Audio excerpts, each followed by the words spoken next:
Hello friends, हम लोग कक्षा 11वीं एनसीईआरटी जीव विज्ञान का 13वां चैप्टर पढ़ रहे हैं उच्च पादपों में प्रकाश संश्लेषण। इसके पिछले दूसरे वीडियो में मैंने आपको प्रकाश अभिक्रिया पढ़ाया है, जिसमें मैं आपको अचक्रीय और चक्रीय ये दो प्रकार के इलेक्ट्रॉन ट्रांसपोर्ट या फोटोफॉस्फोराइलेशन पढ़ा रहा था।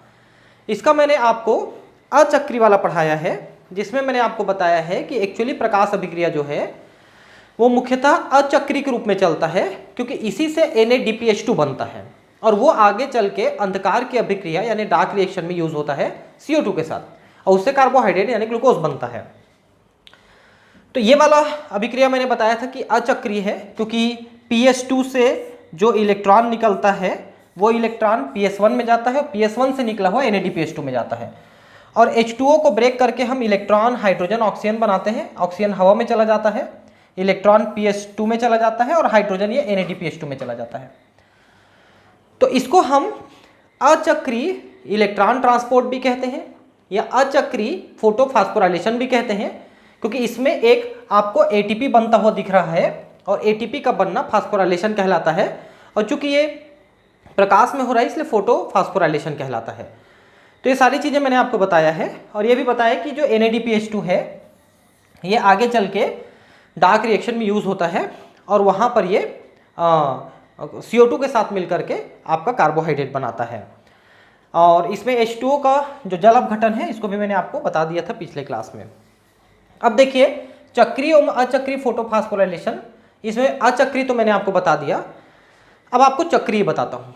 देखिए ज़्यादातर क्या होता है कि जहाँ पर अचक्रीय चल रहा है वो है ग्रेना के थाइलेकॉइड में, वहाँ के लैमेली में, पटलिकाओं में चल रहा था अचक्रीय, और चक्रीय वाला चलता है स्ट्रोमा लैमेली में। जो आपने देखा था कि स्ट्रोमा में जो पटलिकाएं हैं उनमें चक्रीय वाला चलता है। चक्रीय वाले से आपका ATP तो बनता है लेकिन NADPH2 नहीं बनता है, इस बात को ध्यान रखेंगे, ठीक है। और दूसरा चीज़ ये है कि चक्रीय वाला अगर ग्रेना के अंदर चलता है तो वो तब चलता है जब हमको NADPH2 बनाने की आवश्यकता नहीं होती है। क्यों नहीं होती है कि अगर डार्क रिएक्शन किसी कारण से नहीं चल पा रहा है तो फिर अचक्रीय चलाने की आवश्यकता नहीं रहती, NADPH2 यूज नहीं होता है तो फिर वो भी चक्रीय चलाने लगता है। नहीं तो जनरली सामान्यतः ऐसा होता है कि ग्रेना के लैमेली में पटलिकाओं में अचक्रीय चलते रहता है, NADPH2 बनते रहता है, और स्ट्रोमा वाले पटलिकाओं में चक्रीय वाले चलते रहता है, जिससे ATP बनते रहते हैं, और इन दोनों से आपका डार्क रिएक्शन चलता रहेगा, है ना। तो चक्रीय वाला कैसे चलता है, तो इसमें PS2 भाग नहीं लेता है, ध्यान रखेंगे। चक्रीय वाले में PS1 केवल भाग लेता है, PS2 भाग नहीं लेता है। तो आप देख सकते हैं कि इसमें जो PS1 है, PS1 इसमें जो क्लोरोफिल है, इसमें जब सनलाइट पड़ता है तो सनलाइट पड़ने के बाद इलेक्ट्रॉन निकलता है, और ये इलेक्ट्रॉन ग्राही से होते हुए जो है सीधा सीधा वापस यहाँ पर PS1 में आ जाता है। तो वहीं से निकलता है, वहीं पर वापस चला जाता है, इसलिए हम इसको चक्रीय कहते हैं, चक्रीय इलेक्ट्रॉन ट्रांसपोर्ट। और इस बीच में दो जगह ATP बनते हैं, तो ATP बनने के कारण से हम इसको फास्फोराइलेशन भी कहते हैं। तो ये चक्रीय है, क्योंकि PS1 से इलेक्ट्रॉन निकल के PS1 में ही पहुंच जाता है, इसलिए इलेक्ट्रॉन ट्रांसपोर्ट, और दूसरा कि इसमें ATP भी बनते हैं, इसलिए फास्फोराइलेशन। तो चक्रीय फोटोफॉस्फोराइलेशन हम इसको कहते हैं। और जैसा मैंने कहा कि स्ट्रोमा में पाए जाने वाली जो पटलिकाएं हैं, जो मैट्रिक्स से आधार द्रव्य है क्लोरोप्लास्ट का, उसमें जो पाए जाने वाली पटलिकाएं हैं उनमें ये चलता है, क्योंकि वहां पर PS2 होता ही नहीं है, केवल PS1 होता है। जीवों में ऑक्सीकरणीय पदार्थों से ऊर्जा निकालने तथा उसे बंद ऊर्जा के रूप में संचय करने की क्षमता होती है।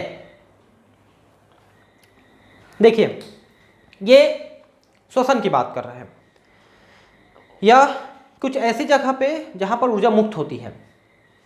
श्वसन में आप क्या करते हैं, जो ग्लूकोज होता है उससे आप ऊर्जा निकालते हैं, उसमें जो बंद ऊर्जा है उसको निकाल लेते हैं। विशेष पदार्थ जैसे ATP इस ऊर्जा को अपने रासायनिक बंध में संजोए रखती है।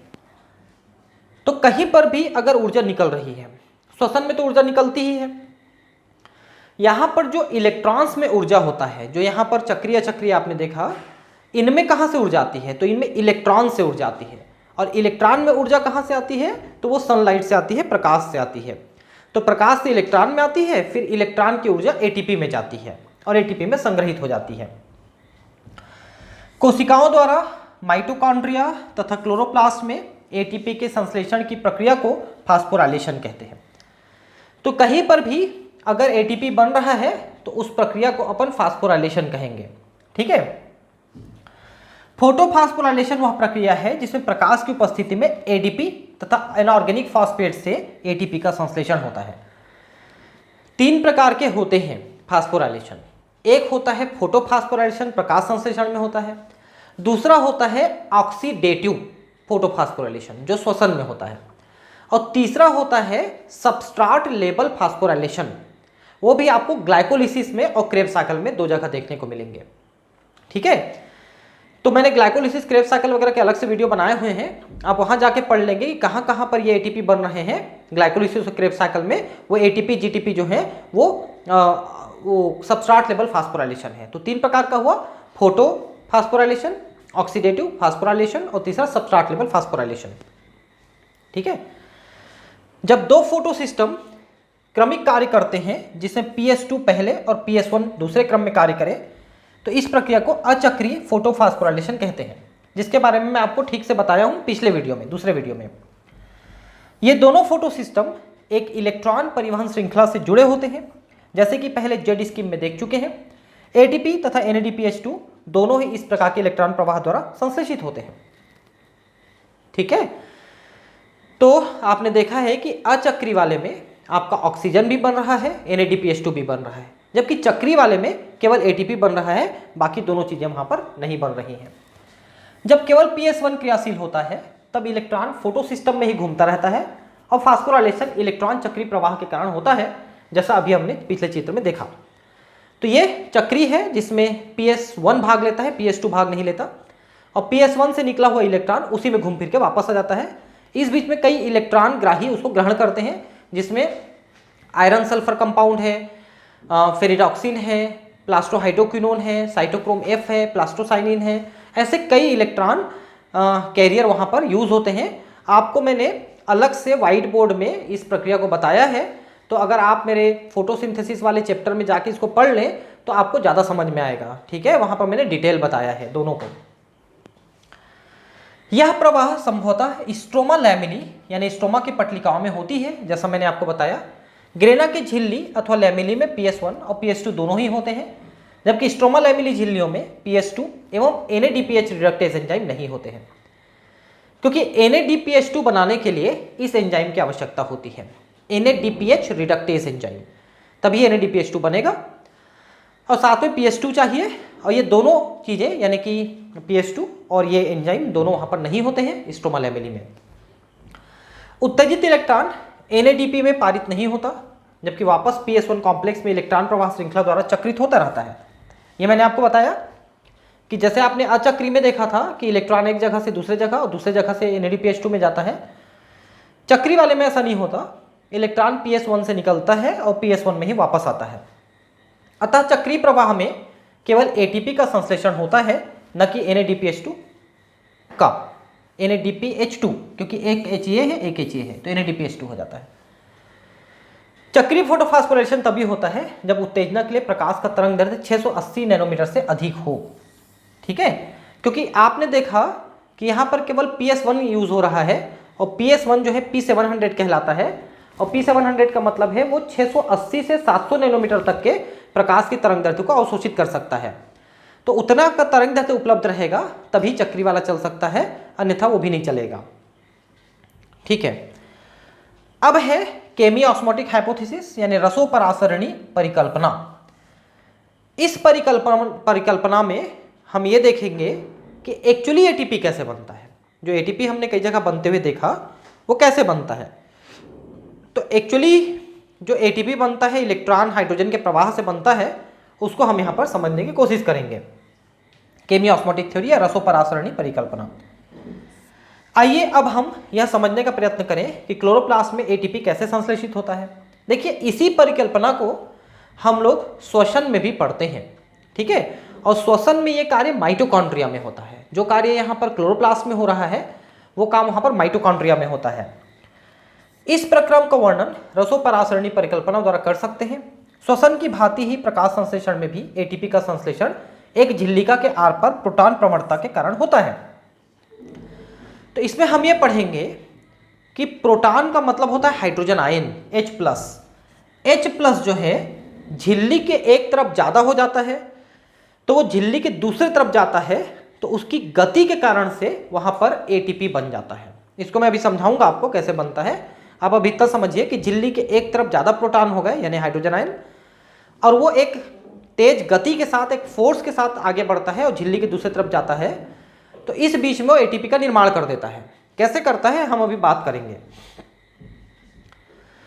यहाँ पर ये झिल्लिकाएँ थाइलेकॉइड की होती हैं, ठीक है, क्योंकि हाइड्रोजन आयन जो है थाइलेकॉइड में बनी हुई है, वहीं पर लाइट रिएक्शन चल रही है। तो थाइलेकॉइड की झिल्ली की बात हो रही है यानी कि पटलिका की।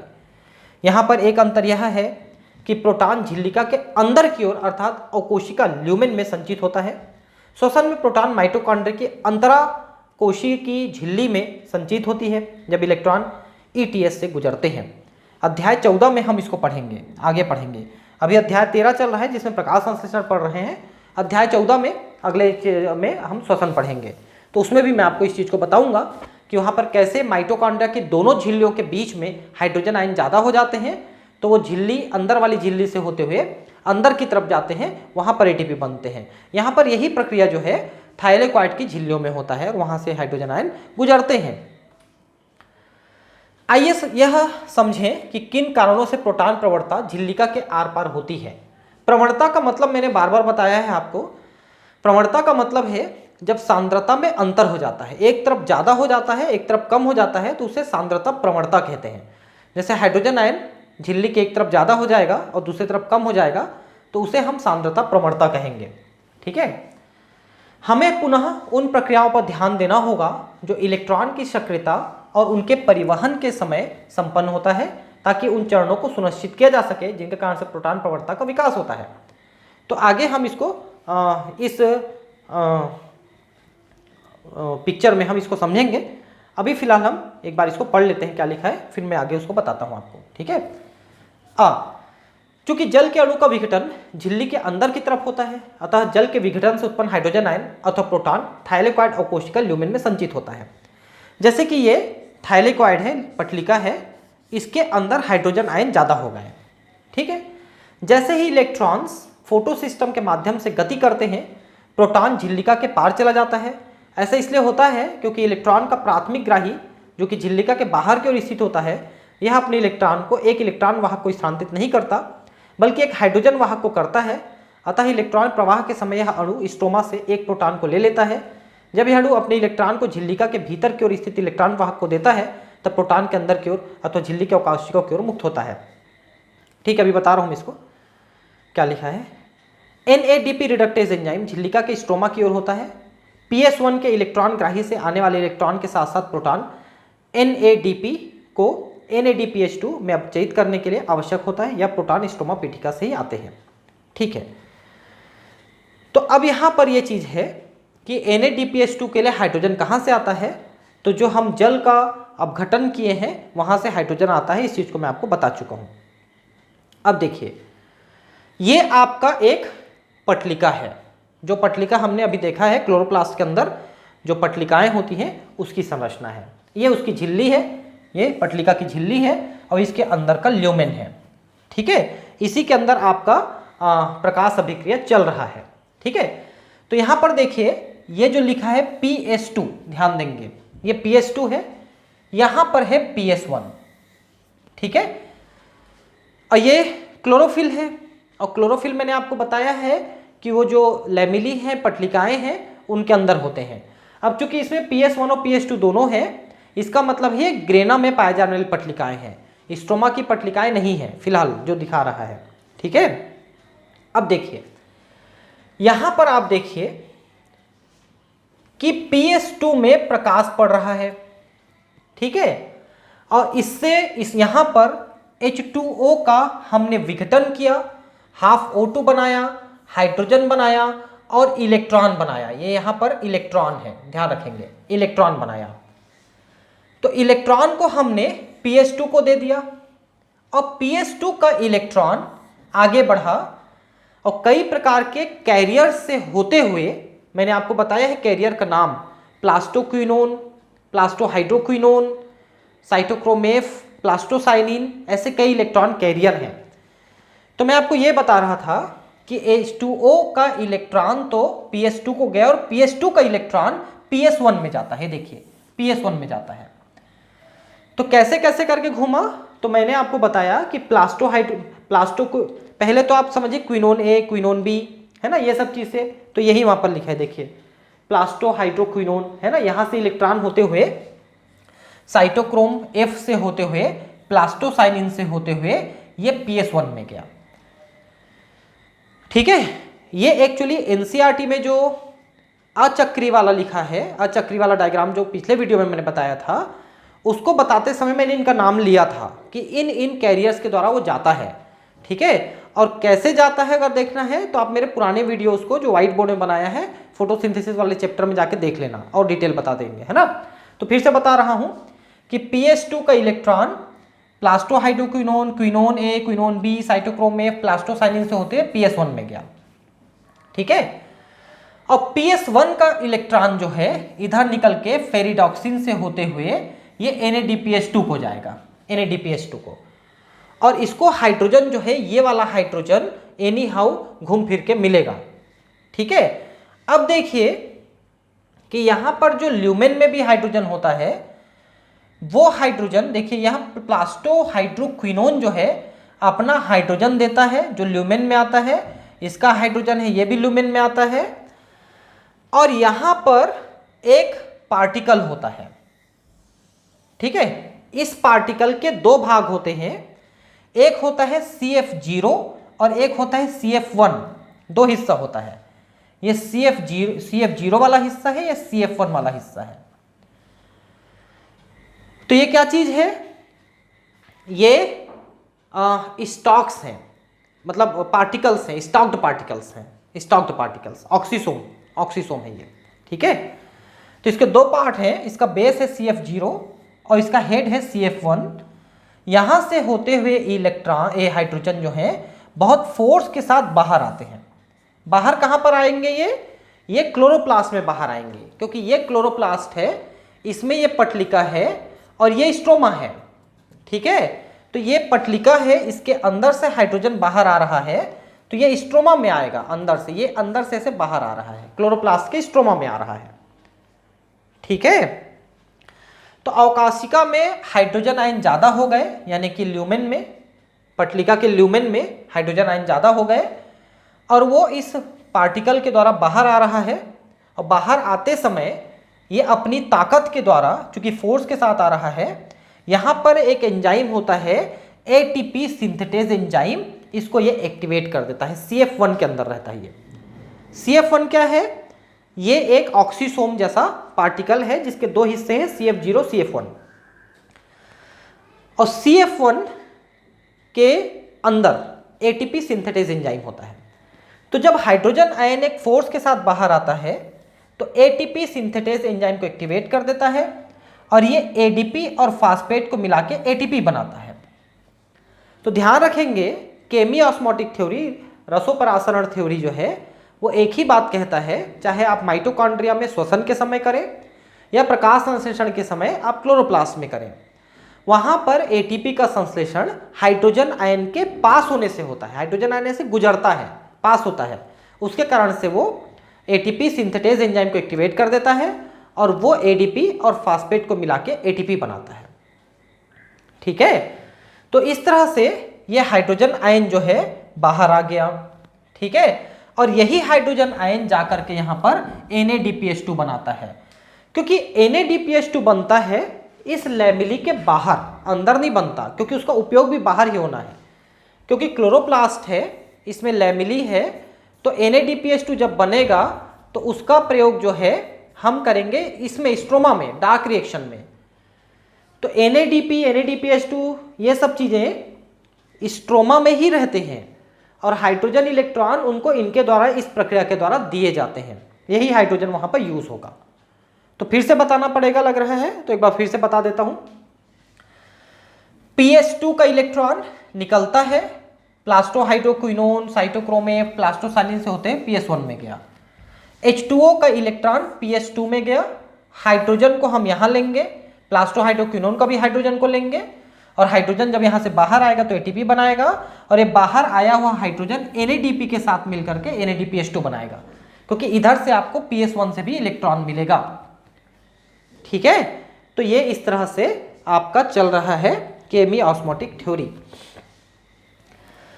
क्लोरोप्लास्ट में स्थित स्ट्रोमा में प्रोटॉन की संख्या घटती है, जबकि ल्यूमेन में प्रोटॉन का संचयन होता है। इस प्रकार थाइलेक्वाइड झिल्ली के आर पार एक प्रोटॉन प्रवणता उत्पन्न होती है, और साथ ही ल्यूमेन में पीएच भी कम हो जाती है। तो यहाँ पर देखिए, मैंने आपको बताया कि हाइड्रोजन आयन अधिक हो गया, इसके कारण से ये बाहर आएगा, क्योंकि अंदर ज़्यादा बाहर कम हो गया, तो एक प्रवणता यहाँ पर विकसित हो गई। हमारे लिए प्रोटॉन प्रवणता इतना महत्वपूर्ण क्यों है? प्रोटॉन प्रवणता इसलिए महत्वपूर्ण है क्योंकि प्रवणता टूटने पर एटीपी का संश्लेषण होता है और ऊर्जा मुक्त होती है। तो प्रवणता टूटने का मतलब क्या है कि अंदर में ज़्यादा बाहर में कम हुआ, एक प्रवणता बनी, तो ज़्यादा से कम की ओर अपने आप बाहर आएगा, उस समय एटीपी बनेगा, तो प्रवणता खत्म हो रही है, टूट रही है। यह प्रवणता इसलिए भंग होती है क्योंकि प्रोटॉन झिल्लिका में मौजूद एटीपी सिंथेटेज के पारगमन वाहिका, ये देखिए एटीपी सिंथेटेज के पारगमन वाहिका, वो जो पार्टिकल मैंने आपको बताया CF0 CF1, उसको क्या बोल रहा है? ये एटीपी सिंथेटेज का पारगमन वाहिका, यानी कि ट्रांसपोर्ट चैनल। ठीक है, ट्रांसपोर्ट चैनल है हाइड्रोजन के लिए, ट्रांसपोर्ट चैनल ऑक्सीसोम एक प्रकार से, के माध्यम से स्ट्रोमा में गतिशील होता है। आपने अध्याय 12 में एटीपी तथा एटीपी सिंथेटेज एंजाइम के बारे में पढ़ा है। पिछले चैप्टर में मैंने आपको इसके बारे में थोड़ा पढ़ाया भी है। आपको याद होगा कि एटीपी सिंथेटेज एंजाइम में दो भाग होते हैं। इसमें एक शून्य यानी F0 कहलाता है, जो झिल्लिका में अंतः स्थापित होता है, तथा एक पारगमन झिल्लिका चैनल की संरचना करता है, जो कि झिल्लिका के आर पार प्रोटॉन के विचरण को आगे बढ़ाता है। दूसरा भाग F1 कहलाता है और थाइलेक्वाइड की बाहरी सतह से जो स्ट्रोमा की ओर होता है पर ऊर्ध्व रूप में होता है, प्रवणता का भंजन पर्याप्त ऊर्जा प्रदान करता है। ठीक है, ठीक है, तो यहाँ पर F0 है और यहाँ पर F0 है, F1 है, F0 F1, और जिसके कारण से एटीपी सिंथेटेज के कण F1 में संरूपण परिवर्तन आता है, जिससे कि एंजाइम ऊर्जा से प्रचुर एटीपी का संश्लेषण कर सके। तो घुमा फिरा के आपको वही बात बता रहा है कि हाइड्रोजन का F0 F1 से जब गुजरना होता है तो एटीपी सिंथेटेज एंजाइम वहाँ पर सक्रिय हो जाता है और वो ऊर्जा उसको मिल जाता है उस हाइड्रोजन आयन से, और उस ऊर्जा का प्रयोग करके वो एटीपी का संश्लेषण कर देता है। ठीक है, रसोपरासरण के लिए एक झिल्लिका, एक प्रोटॉन पंप, एक प्रोटॉन प्रवणता, एटीपी सिंथेटेज की आवश्यकता होती है। तो झिल्लिका किसकी है? झिल्लिका आपके थाइलेक्वाइड की है, लैमिला की है। एक प्रोटॉन पंप का मतलब है वो पार्टिकल, वो ट्रांसपोर्ट करने वाला, वो पंप करता है। प्रोटॉन प्रवणता मतलब प्रोटॉन अंदर बाहर कम ज़्यादा होना, और एटीपी सिंथेटेज एंजाइम, इनकी आवश्यकता होती है। प्रोटॉन को एक झिल्लिका के आर पार पंप करने के लिए ऊर्जा का उपयोग होता है, ताकि थाइलेक्वाइड ल्यूमेन में एक प्रवणता अथवा प्रोटॉन की उच्च सांद्रता पैदा हो सके। ठीक है, तो ऊर्जा जो है हाइड्रोजन आयन में आ रहा है, इसीलिए क्योंकि हाइड्रोजन आयन की प्रवणता ज़्यादा हो रही है, क्योंकि हाइड्रोजन आयन लगातार H2O से बन रहा है और इसके कारण से वो ज़्यादा हो जा रहा है। एटीपी सिंथेटेज के पास एक चैनल अथवा नलिका होती है, जो झिल्लिका के आर पार प्रोटॉन को विचरण का अवसर देता है। यह एटीपी सिंथेटेज एंजाइम को सक्रिय करने के लिए पर्याप्त ऊर्जा छोड़ता है, जो एटीपी संश्लेषण को उत्प्रेरित करता है। ठीक है, तो जो कण है जो F0 F1 है, उसी में एटीपी सिंथेटेज है, जिसके पास एक चैनल है जिससे हाइड्रोजन आयन पार होता है, और हाइड्रोजन आयन के पार होने से बहुत ऊर्जा मिल जाती है और एटीपी बन जाता है। इलेक्ट्रॉन्स की गतिशीलता से उत्पादित NADPH2 के साथ एटीपी भी स्ट्रोमा में संपन्न होने वाले जैव संश्लेषण में तुरंत उपयोग कर लिए जाएंगे, जो CO2 के स्थिरीकरण एवं शर्करा के संश्लेषण के लिए आवश्यक है। ठीक है, तो ऑक्सीजन निकला तो हम हवा में छोड़ देते हैं, लेकिन NADPH2 हम लेते हैं डार्क रिएक्शन में, अंधेरे की अभिक्रिया में, C3 साइकिल में, और साथ में हम उस एटीपी का भी उपयोग करेंगे। कोई भी रिएक्शन चलाने के लिए हमको ऊर्जा की आवश्यकता होगी, तो जितने भी एटीपी बन रहे हैं, चाहे वो अचक्रीय में बन रहे हैं चाहे चक्रीय में बन रहे हैं, उन सभी एटीपी का उपयोग हम लोग अंधकार प्रक्रिया में, इस डार्क रिएक्शन में करेंगे। और डार्क रिएक्शन जो है स्ट्रोमा में चलता है, उसके परिणाम स्वरूप NADPH2 का उपयोग होगा और NADPH2 के साथ वहां पर CO2 हवा से लेंगे अपन। ठीक है, तो तीन चीजों का उपयोग कर रहे हैं, NADPH2 का, CO2 का और ATP का। CO2 हवा से लेते हैं और बाकी दोनों चीजें हमको लाइट रिएक्शन से मिलती हैं। ATP तथा NADPH2 कहाँ उपयोग होते हैं, तो वही मैंने अभी आपको बताया कहाँ उपयोग होते हैं, उसी को ये बार बार बता रहा है। हमने पढ़ा है कि प्रकाश अभिक्रिया के उत्पाद ATP, NADPH2 तथा O2 है। देखिए जो लाइट रिएक्शन है उससे तीन चीजें बनी है, ATP बना, NADPH2 बना और O2 बना। इनमें से ऑक्सीजन क्लोरोप्लास्ट के बाहर विस्तारित हो जाता है और वो हवा में छोड़ दिए जाते हैं, जबकि ATP तथा NADPH2 का उपयोग आहार तथा शर्करा को संश्लेषित करने वाली प्रक्रिया में होता है। तो जो अब हम डार्क रिएक्शन चलाने वाले हैं उसमें हम इनका उपयोग करेंगे, C3 साइकिल चलाएंगे और उसी से शर्करा बनेगा। यह प्रकाश संश्लेषण का जैव संश्लेषण चरण होता है, यही बायोसिंथेसिस होता है। यह प्रक्रिया परोक्ष रूप से प्रकाश पर निर्भर नहीं करता, बल्कि यह प्रकाश के प्रक्रियाओं के उत्पादों तथा ATP, NADPH2 के अतिरिक्त CO2, H2O पर निर्भर करता है। अब देखिए हम इसको डार्क रिएक्शन क्यों बोलते हैं, वो इसलिए बोलते हैं कि इसके लिए हमको प्रकाश की आवश्यकता नहीं होती, लेकिन प्रकाश के अभिक्रिया से बने हुए चीजों को हम यहाँ पर उपयोग करते हैं। जैसे NADPH2 है, ATP है, इनका हम उपयोग करते हैं, लेकिन डायरेक्ट प्रकाश का उपयोग नहीं करते। ये अलग बात है कि दिन में ही ये प्रक्रिया चलती है, उसके बावजूद हम इसको डार्क रिएक्शन कहते हैं। कभी भी डार्क में यानी रात में अभिक्रिया नहीं चलेगी, ध्यान रखेंगे आपको। आप शायद यह आश्चर्य कर सकते हैं कि इसकी सत्यता की जांच कैसे की जा सकती है। यह बहुत ही सरल है। प्रकाश उपलब्ध न होने के तुरंत बाद कुछ समय तक के लिए जैव संश्लेषण प्रक्रिया जारी रहती है और इसके बाद बंद हो जाती है। ये देखिए, अगर प्रकाश उपलब्ध नहीं होता तो प्रकाश अभिक्रिया नहीं होती, NADPH2 नहीं बनता और कुछ देर में डार्क रिएक्शन बंद हो जाता है। ठीक है, तो डार्क रिएक्शन दिन में ही चल सकता है, प्रकाश की उपस्थिति में ही चल सकता है। यदि इसके बाद पुनः प्रकाश उपलब्ध होता है तो संश्लेषण पुनः आरंभ हो जाता है। देख सकते हैं कि प्रकाश अभिक्रिया के साथ ही साथ डार्क अभिक्रिया यानी कि अंधकार की अभिक्रिया भी चलता है। अतः जैव संश्लेषण चरण को अप्रकाशीय अभिक्रिया कहना क्या एक मिथ्या है? अपने साथियों के बीच इसकी चर्चा करें। तो बिल्कुल मिथ्या है डार्क रिएक्शन कहना, क्योंकि चलता तो दिन में ही है। और दूसरी बात यह है कि भले ही डायरेक्टली यूज नहीं करता है, लेकिन इनडायरेक्टली ये प्रकाश पर ही निर्भर करता है, क्योंकि उसी की प्रक्रिया से बनी हुई चीजों को ये यूज करता है। आइए अब हम देखें कि जैव संश्लेषण चरण में ATP तथा NADPH2 का उपयोग कैसे होता है। देखिए, इसके लिए आपको डार्क रिएक्शन पढ़ना पड़ेगा। ठीक है, तो अभी मैं आपको केल्विन साइकिल पहले पढ़ा देता हूं, तो आपको समझ में आएगा कि कैसे चलता है।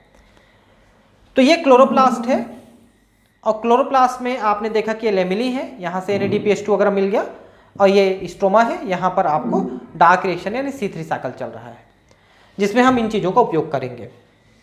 ठीक है, इसको मुख्यतः C3 साइकिल क्यों कहते हैं? क्योंकि इसमें जो प्रथम उत्पाद बनता है, जो स्थायी उत्पाद पहले बार बनता है, वो होता है 3-फास्फोग्लिसरेट या 3-PGA कहते हैं इसको, 3-PGA, 3-फास्फोग्लिसरिक एसिड या ग्लिसरेट।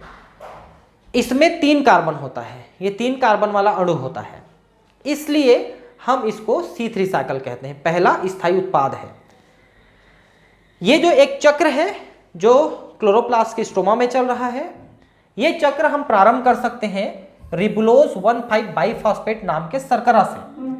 रिबुलोज एक ऐसा शर्करा है जिसमें 5 कार्बन होते हैं।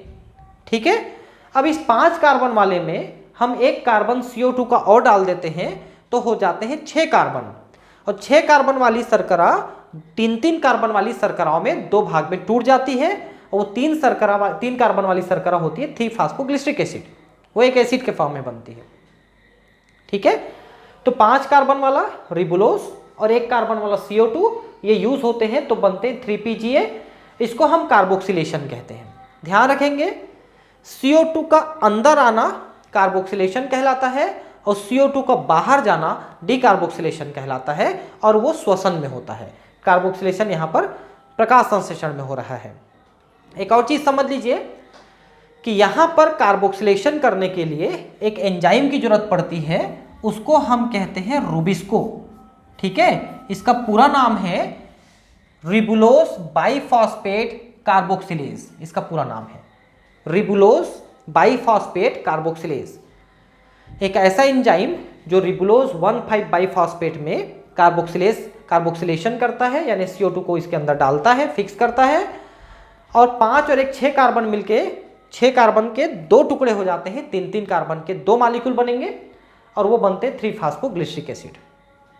ठीक है, इसके बाद ये आगे यूज करता है NADPH2 को। ये देखिए ATP NADPH2 को यूज करता है।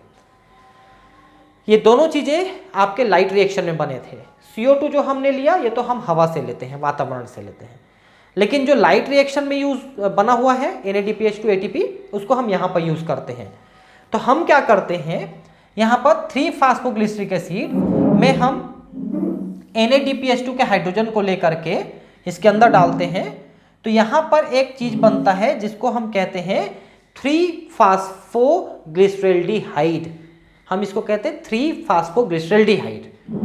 और ये जब चक्कर आगे बढ़ता है, इस बीच में यहाँ पर एक शर्करा, यानी कि पहले तो ग्लूकोज बनेगा, C6H12O6 बनेगा, और उसके बाद फिर आगे ये स्टार्च में बदल जाएगा। अब ये जो साइकिल चल रहा था, ये साइकिल आगे बढ़ेगा, आगे बढ़ के फिर एक जगह ये ATP का प्रयोग करेगा और ये रिबुलोज 1,5 बाईफॉस्फेट बन जाएगा। तो हमने साइकिल को कैसे चलाया है, पहले हमने रिबुलोज 1,5 बाईफॉस्फेट, इसमें CO2 को हमने ऐड किया कार्बोक्सिलेशन, इससे 3-फॉस्फोग्लिसरिक एसिड, फिर आगे इसमें हम NADPH2 के हाइड्रोजन को लेकर डाले हैं तो बना 3-फॉस्फोग्लिसरल्डिहाइड। ये आगे भी बढ़ जाता है और बीच में एक शर्करा यानी कि ग्लूकोज भी दे देता है, और आगे बढ़ करके बीच में ATP का प्रयोग करके फिर से रिबुलोज 1,5 बाईफॉस्फेट बनाता है। इसको हम C3 साइकिल कहते हैं। इस साइकिल को मैंने ज़्यादा अच्छे से और ज़्यादा डिटेल व्हाइट बोर्ड में पढ़ाया है।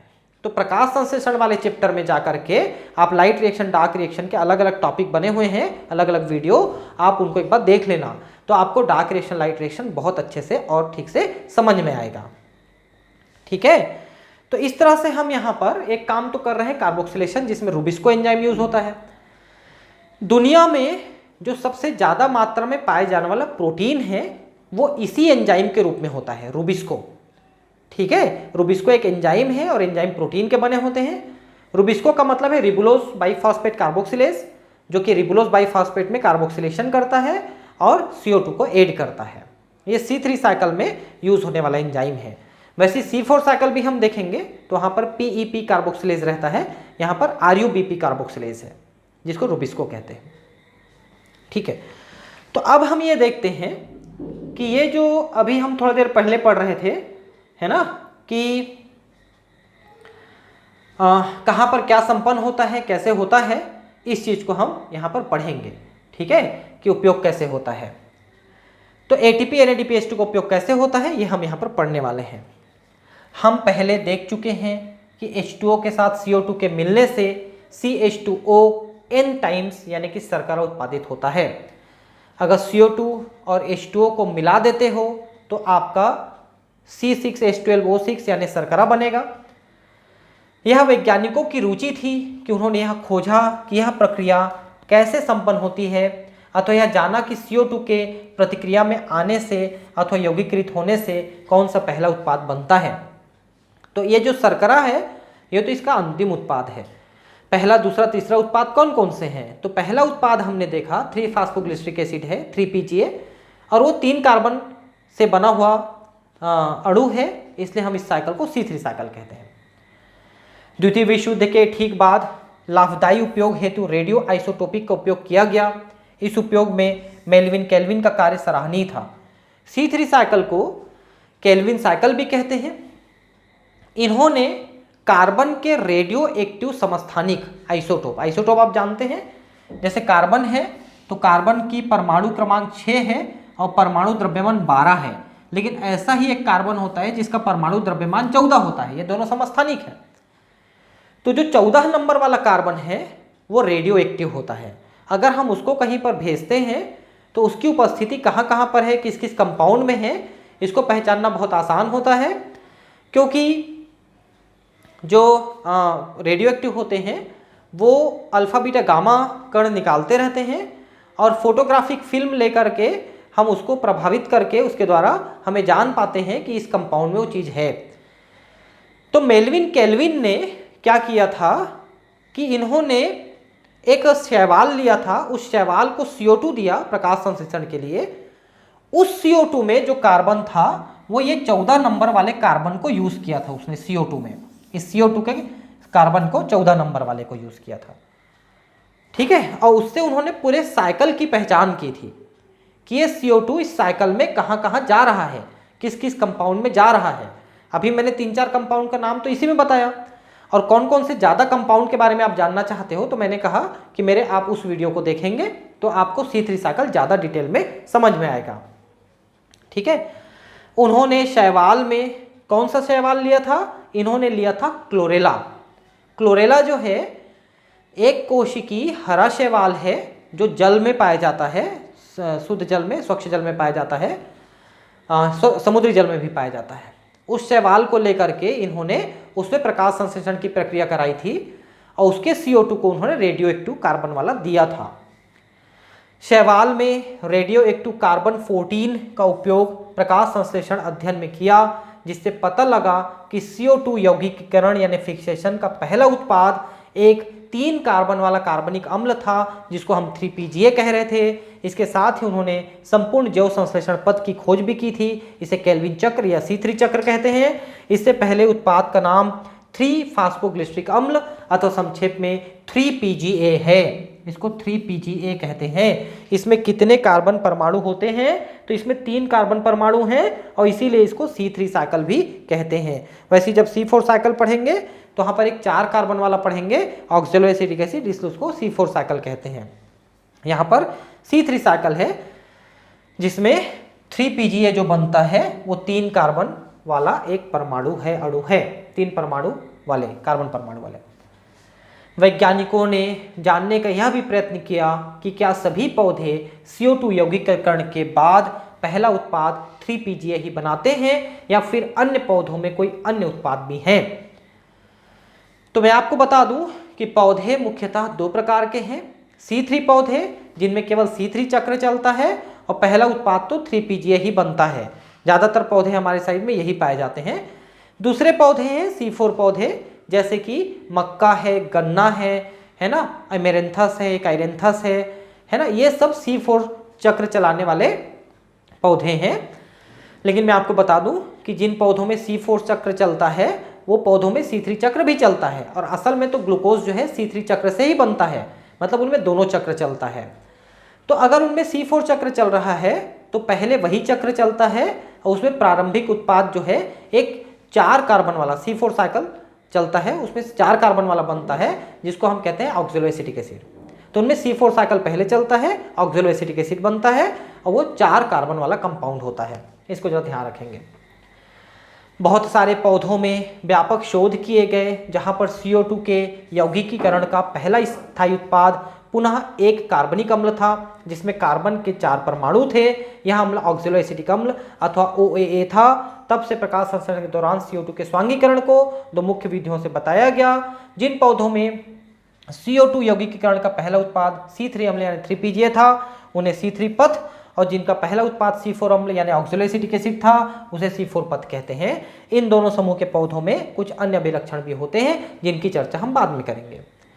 तो क्या अभिलक्षण होते हैं मैं आपको बता दूं कि जो C3 पौधे हैं वो मुख्यतः ठंडे इलाकों में ज़्यादा पाए जाते हैं, वहाँ के वातावरण के लिए ज़्यादा एडॉप्टेड होते हैं, और जो C4 साइकिल चलाते हैं वो गर्म एरिया में, ट्रॉपिकल एरिया में ज़्यादा पाए जाते हैं। तो हमारे साइड में इसलिए दोनों पाए जाते हैं, लेकिन ठंडे इलाकों में C4 पौधे नहीं पाए जाते या कम पाए जाते हैं। लेकिन हमारे साइड में चूंकि C3 पौधे भी पाए जाते हैं और C4 पौधे भी पाए जाते हैं, दोनों हमारे लिए पर्याप्त उपलब्ध होते हैं।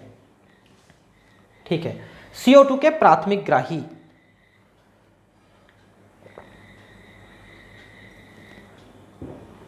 अब देखिए कि जब हमने ये C3 साइकिल पढ़ा तो आपने क्या देखा था कि CO2 को ग्रहण करके, प्राप्त करके 3-फास्फोग्लिसरिक एसिड बनाया।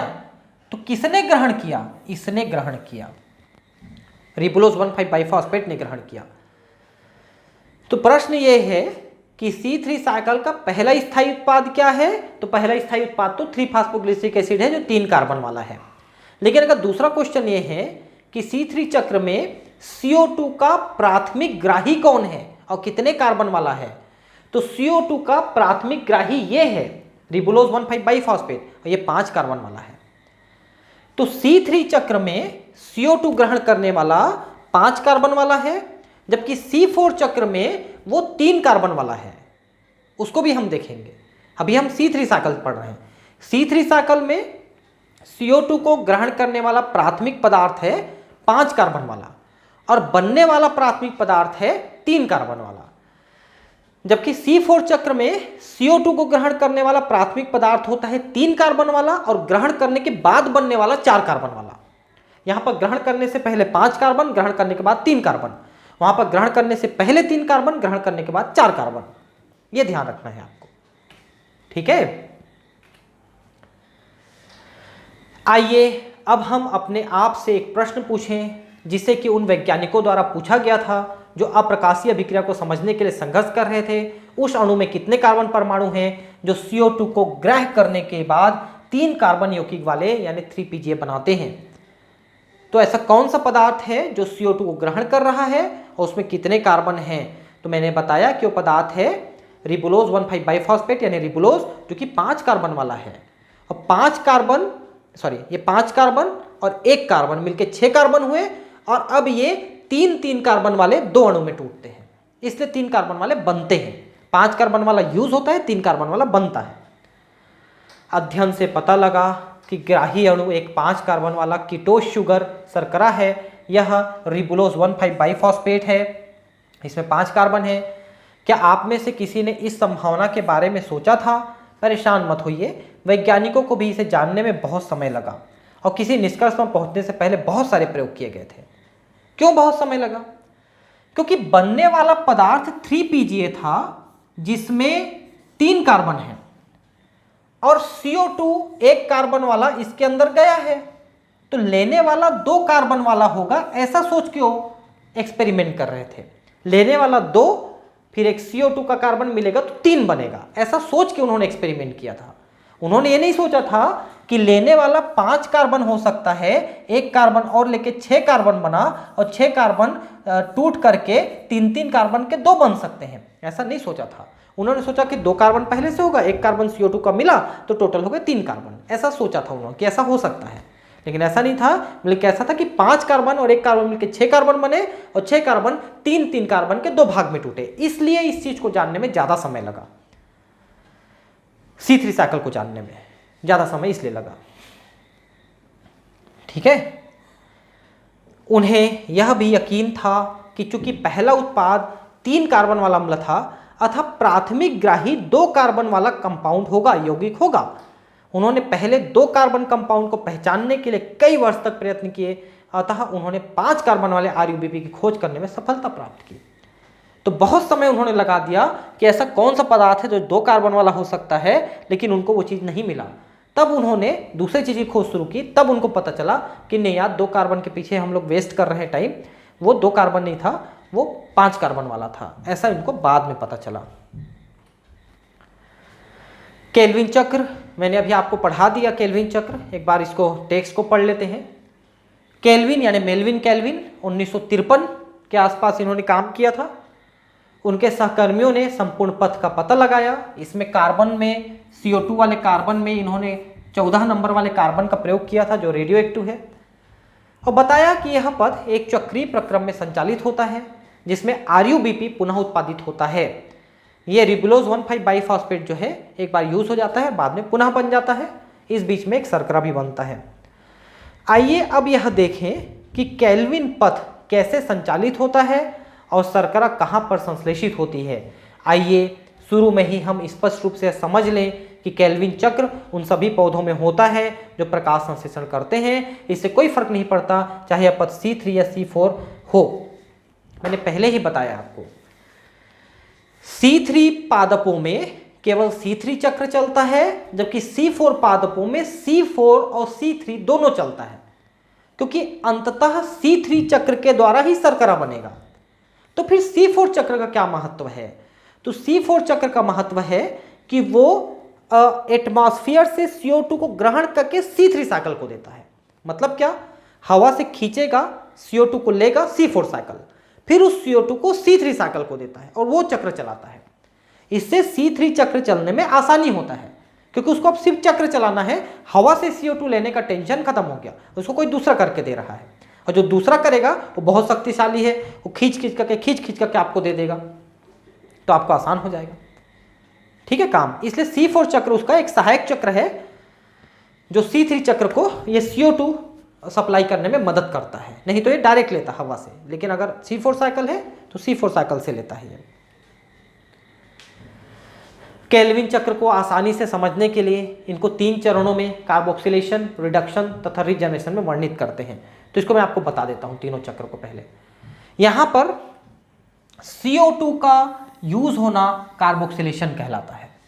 ठीक है, फिर यहां पर आप देखिए 3PGA में हाइड्रोजन हम डालते हैं और 3-फास्फोग्लिसरिक एसिड बनाते हैं, यह रिडक्शन होता है क्योंकि हाइड्रोजन ऐड किया हमने, तो रिडक्शन हुआ दूसरा प्रोसेस।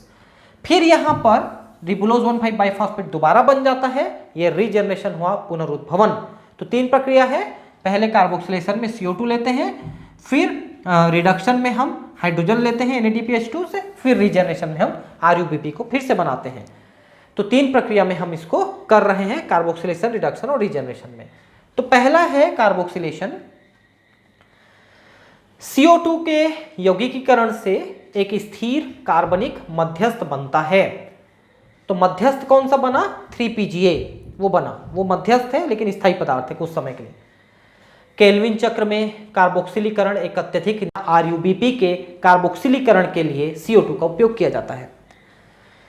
CO2 का अंदर आना कार्बोक्सिलेशन कहलाता है और CO2 का बाहर जाना डीकार्बोक्सिलेशन कहलाता है, और वो डीकार्बोक्सिलेशन आपको श्वसन में पढ़ने को मिलेगा वहां पर क्रेब्स साइकिल में।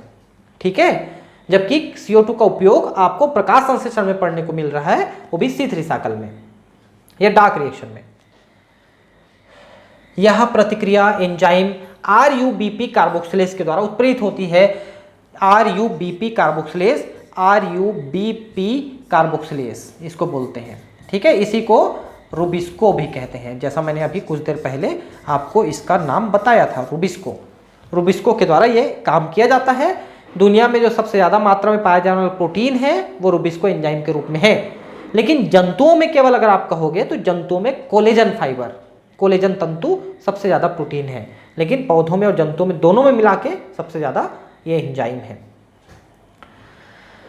तो यह प्रक्रिया RUBP कार्बोक्सिलेज के द्वारा उत्प्रेरित होती है, जिसके परिणाम स्वरूप 3PGA के 2 अणु बनते हैं। तो मैंने आपको पहले ही बताया है कि 5 कार्बन वाला RUBP, 1 कार्बन वाला CO2 मिलकर 6 कार्बन बनाए, और 6 कार्बन 3-3 कार्बन के 2 अणु में टूटते हैं, और 2 अणु होते हैं ये 3PGA। 3PGA के 2 अणु में ये टूट जाते हैं। ठीक है, चूंकि इस एंजाइम में एक ऑक्सीजनेशन, ऑक्सीकरण क्षमता भी होती है, अतः यह ज्यादा उचित होगा कि हम इस एंजाइम को RUBP कार्बोक्सिलेज ऑक्सीजनेज अथवा रूबिस्को कहते हैं। अब ये क्या लिखा है मैं आपको बताता हूं।